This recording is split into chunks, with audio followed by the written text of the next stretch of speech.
This is the GBN Luncheon edition of news for today, Monday, May 4th, 2026. Coming up in the news, police investigating the death of a female found unresponsive on the weekend, and 5 fire incidents in 72 hours, prompt safety warning from the RGPF's fire department. In the region, tourism officials in Jamaica coordinate with global partners to limit disruption after Spirit Airlines wind-down announcement. On the international front, 3 dead in suspected virus outbreak on Atlantic cruise ship. And in sport, Grenada strikes gold at ECVA championships with triumphant return to the top. We have details of these, plus other stories when we return. Compliments, Brighton and Miners.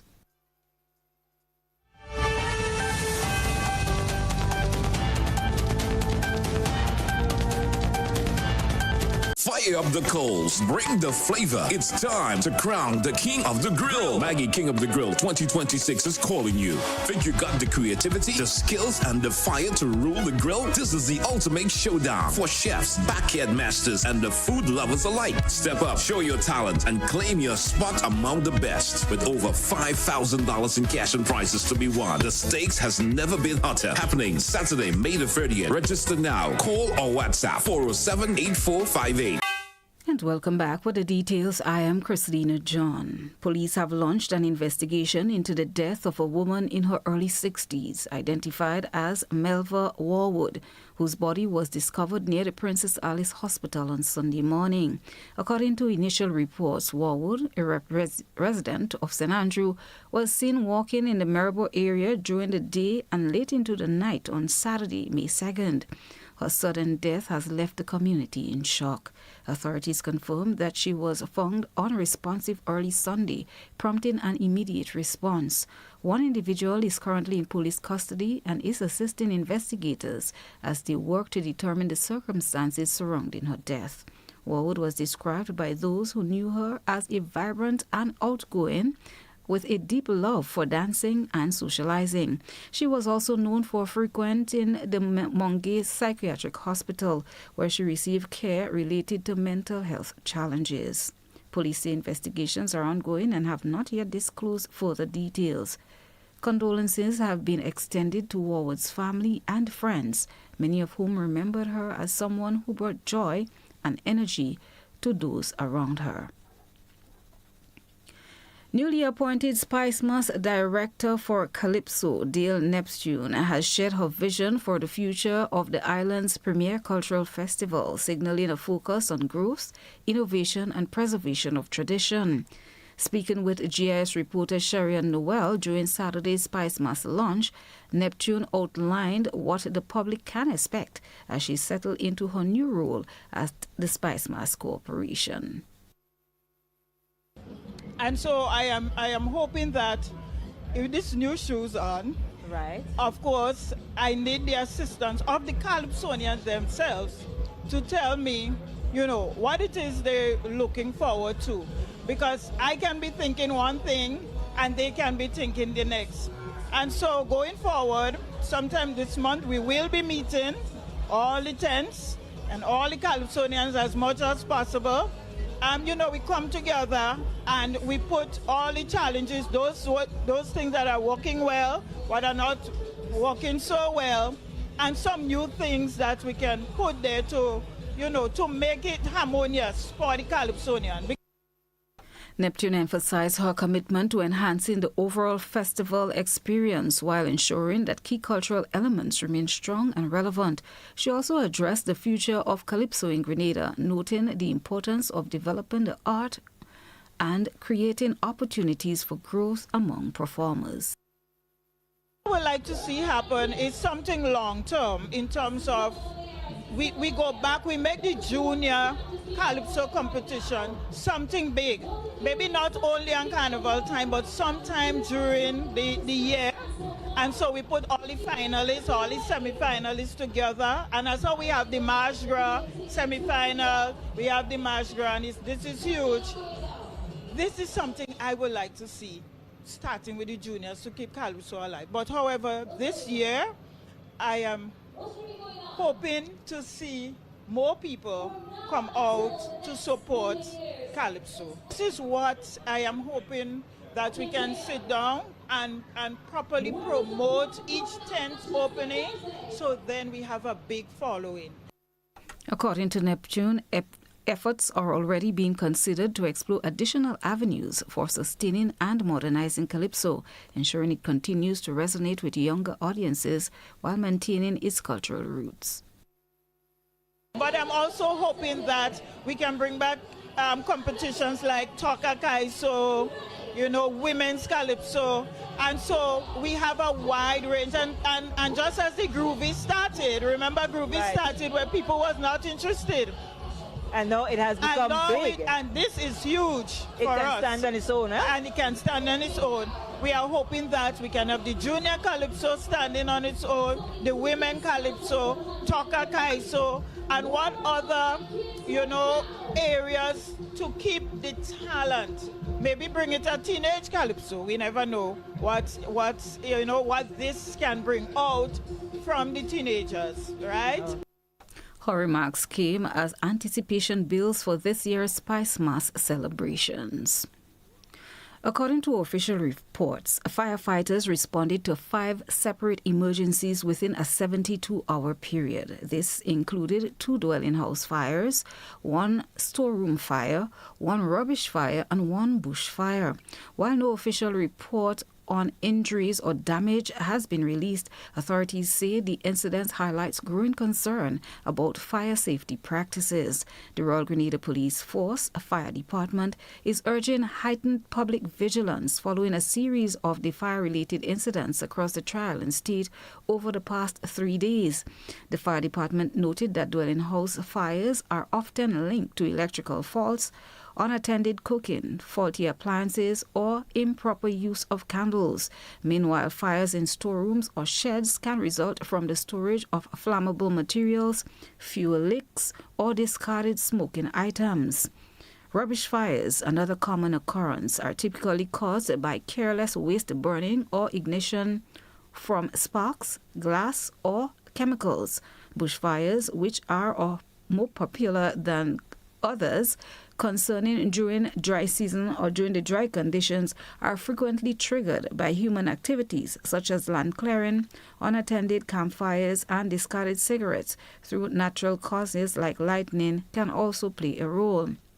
In response, the RGPF is strongly advising members of the public to avoid all forms of outdoor burning.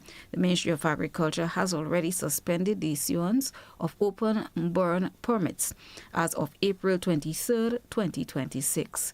Authorities also remind citizens of the legal consequences of unlawful burning. Under Section 7 of the Agricultural Fires Act, individuals who set fires without proper authorization may face a fine of $500 and up to 3 months imprisonment. Additional penalties may be applied under Section 146 and 147 of the Criminal Code. Residents are further encouraged to never leave fires unattended, to fully extinguish flames and hot materials, and to keep storage areas free from excessive flammable items. The fire department is also appealing to the public to act quickly in the event of a fire. Anyone who sees smoke or flames is urged to report it immediately by calling 911, 435-7270 or 405-6881. Officials stress that early reporting can significantly reduce damage and prevent potential loss of life as firefighters work to keep communities safe. On this note, we end the first segment of the news, which came to your compliments, Brighton and Miners. Do stay with us. The original highlights are up next.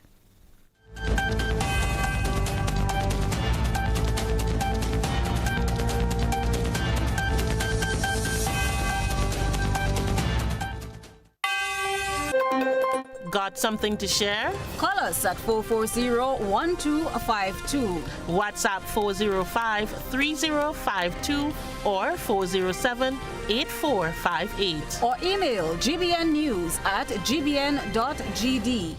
GBN News, first, accurate, voted #1.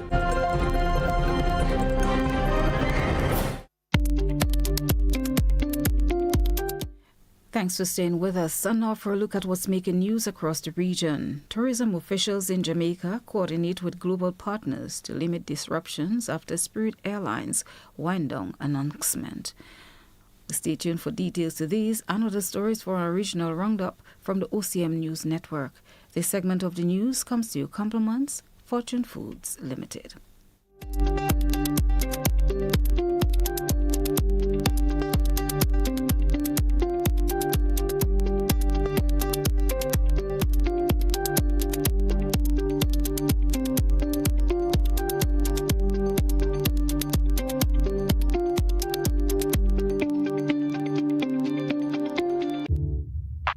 My name is Tanisha Marsha from Gulf St. John's. For the past 15 years, I've been listening to Classic and Hot FM. The best news station ever. Kudos to GBN. GBN, with you anywhere and everywhere.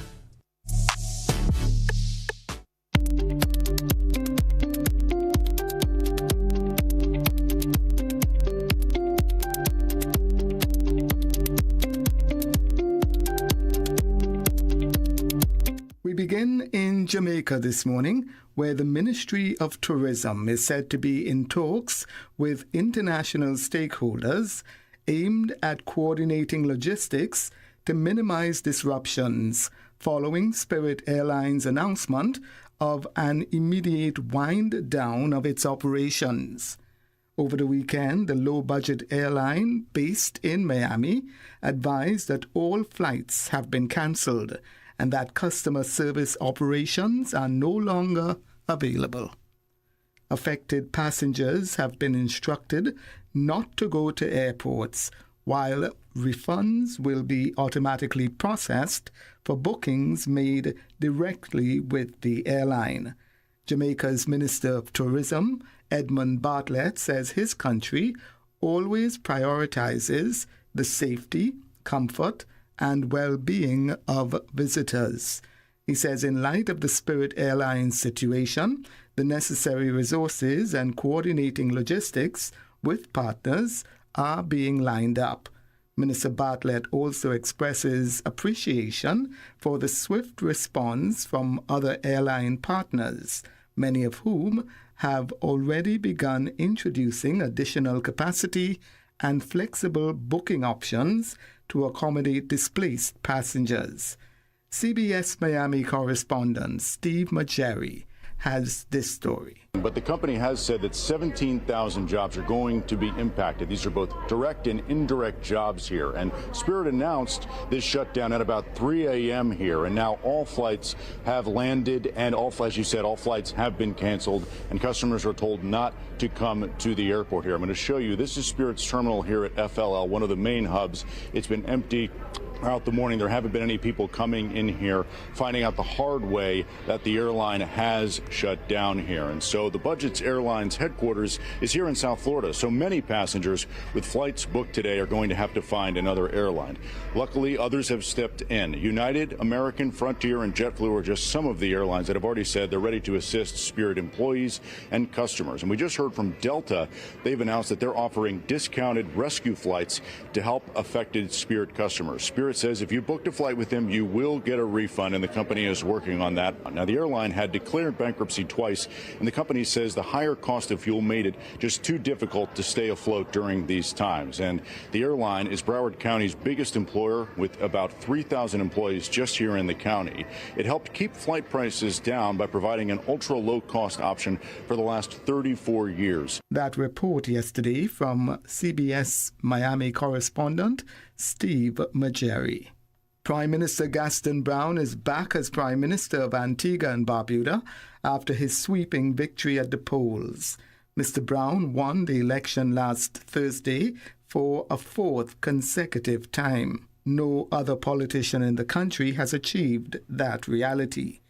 Hours after the victory, Gaston A. Brown took his oath of office. I, Gaston A. Brown, do swear that I will honor, uphold, and preserve the Constitution of Antigua and Barbuda and the law, that I will conscientiously, impartially, and to the best of my ability discharge my duties as Prime Minister and to do right to all manner of people without fear, or favor, affection, or ill will. So help me God. The Antigua-Barbuda Labour Party won 15 seats in the 17-seat parliament. Mr. Brown, who called the early election nearly 2 years ahead of the constitutional deadline, along with the Attorney General's Tedroy Cutie Benjamin, took their oath of office before Governor General Sir Rodney Williams and other victorious ABLP candidates. The opposition United Progressive Party, via its leader Jamel Pringle, captured 1 seat. The Barbuda People's Movement held on to its seat in Barbuda. In his address, Prime Minister Brown acknowledged that he has made some irresponsible statements, particularly during the campaign. I also want to commit to be more responsible going forward. Even with my utterings, I know that I've engaged in some comments. Some people, would have taken it a little personal, but for me, it's just a little levity, ridicule for levity. And I just want to reassure those who I would have offended that it's nothing personal. It's part of the political game. Ridicule is a part of it. But I do love all our people, and I love you all sincerely, and I will continue to fight for you. I also want to encourage those who may have voted against us to make their contribution to nation building. He also assured betrayal of the people will not be tolerated by the new government. According to the figures released by the Antigua and Barbuda Electoral Commission, just over 62.5% of the electorate voted. Have you heard about...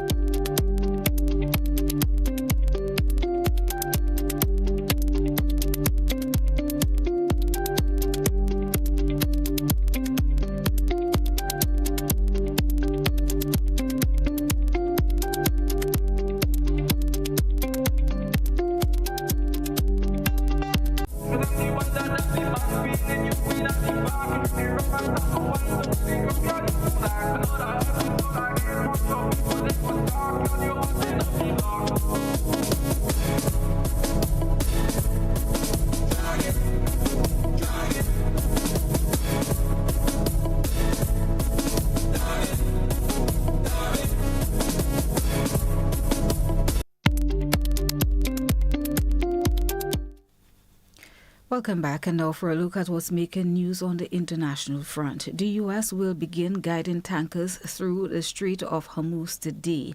President Trump warns Iran that if it tries to interfere, it will be met with military force. Here's more in this report. President Trump has framed this as a humanitarian gesture to free up ships and crews that have been stranded for months.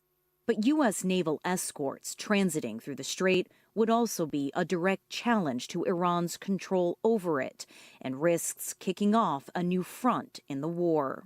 On Saturday, the deputy speaker of Iran's parliament, Ali Nighzad, said Tehran will not step back from the waterway and that the strait will not return to its pre-war state. President Trump claims talks with Iran are very positive, even after rejecting its latest proposal. Iran says it's now reviewing the U.S.'s response to its 14-point peace offer. 3 people have died after a suspected hantavirus outbreak on a cruise ship in the Atlantic Ocean. The World Health Organization, the WHO, reported 1 confirmed and 5 suspected cases on board the MV Hondius ship, which was traveling from Argentina to Cape Verde. A 69-year-old UK national is also in intensive care in Johannesburg, South Africa. Hantavirus is usually passed to humans from rodents via their feces, saliva, or urine. It can cause severe respiratory illness. Rarely, it can be transmitted between people. Stay tuned for your sporting highlights, which comes up next.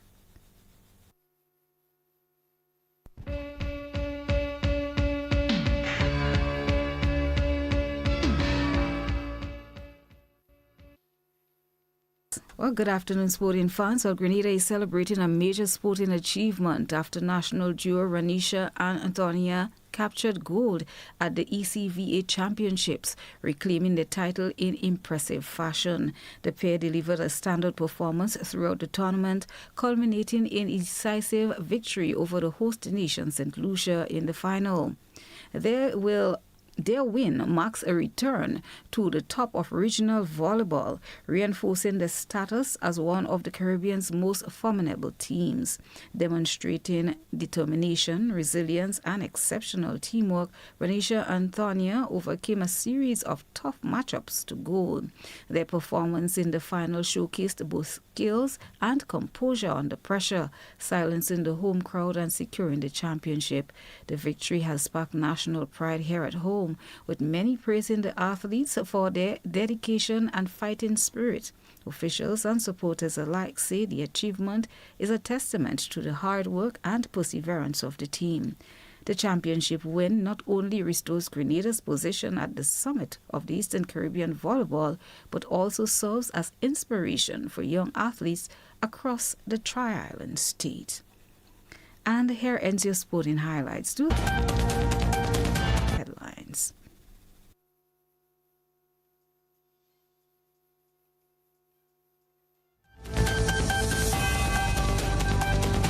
Recap of the headlines that made the news today. Police investigating the death of a female found unresponsive on the weekend, and 5 fire incidents in 72 hours, prompt safety warning from the RGPS Fire Department. In the region, tourism officials in Jamaica coordinate with global partners to limit disruptions after Spirit Airlines wind-down announcement. On the international front, 3 dead in suspected virus outbreak on Atlantic cruise ship. And in sport, Grenada strikes gold at the ECVA Championships with triumphant return to the top. This has brought us to the end of the luncheon edition of news for today, Monday, May 4th, 2026. On behalf of the entire news team, I have been your presenter, Christlina John, thanking you for having joined us.